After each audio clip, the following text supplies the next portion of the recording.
8 గంటలు దారి పొడిగిన ప్రతి ఒక్కరు కూడా ఆప్యాయంగా నన్ను స్వాగతించిన తీరు, నన్ను హక్కును చేర్చుకున్న తీరు, బాధ పోయి గర్వంగా ఫీల్ అయ్యా. జగనన్న నన్ను పంపించాల్సిన చోటుకే పంపించాడు, సరైన నిర్ణయం తీసుకున్నానని గర్వంగా వచ్చా. మళ్ళీ నన్ను పిలిపించాడు. నువ్వు నర్సరావుపేట ఎంపీ పోతున్నావు అన్నాడు. నేనేం చేసుకుంటానన్నా, ఎంపీ పోయి నేను ఎమ్మెల్యేగానే ఉంటానన్నా, నీతో ఉంటాను, నీ పక్కన అసెంబ్లీలో ఉంటేనే నాకు బాగుంటుంది. నేను ఆ ఢిల్లీకి పోయి ఏం చేస్తానన్నా, నన్ను వదిలేయన్నా అన్నా. లేదు నువ్వు పోతున్నావు అన్నాడు. రైట్ అన్న ఆదేశించిన తర్వాత వద్దనే ప్రసక్తే లేదు, పోతానన్నా. పోతానని కూడా చెప్పలా.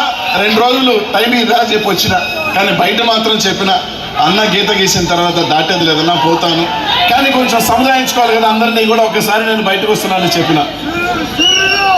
నా జీవితంలో నాకు ఇక్కడున్న పల్నాడు ప్రజలందరికీ కూడా చాలామంది అనిల్ ఒక ఫైర్ బ్రాండు, అనిల్ ఒక ఎమ్మెల్యే, అనిల్ అట్ట మాట్లాడతాడు ఇట్ట మాట్లాడతారు అని అంటారు. కానీ నా జీవితంలో తెలియని బాధలు ఉన్నాయి, తెలియని కష్టాలు ఉన్నాయి. నేను రాజకీయాలకు వచ్చేటప్పటికి నాకు తండ్రి లేడు, అన్న లేడు, తమ్ముడు లేడు, అక్క చెల్లి చెల్లెలు ఎవరు లేరు, నేను ఒంటరే.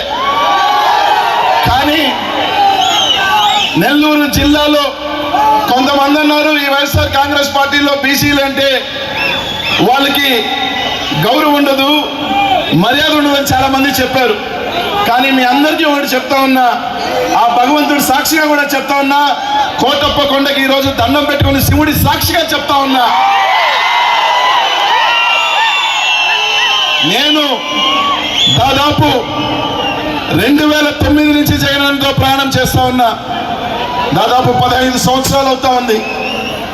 ఏ ఒక్క క్షణం, ఏ ఒక్క గంట నేను జగనన్నతో ఎందుకు ఉన్నానా అనిపించిన క్షణం ఈరోజు ఈ 15 సంవత్సరాల్లో లేదు అని మీ అందరికీ కూడా చెప్తా ఉన్నా.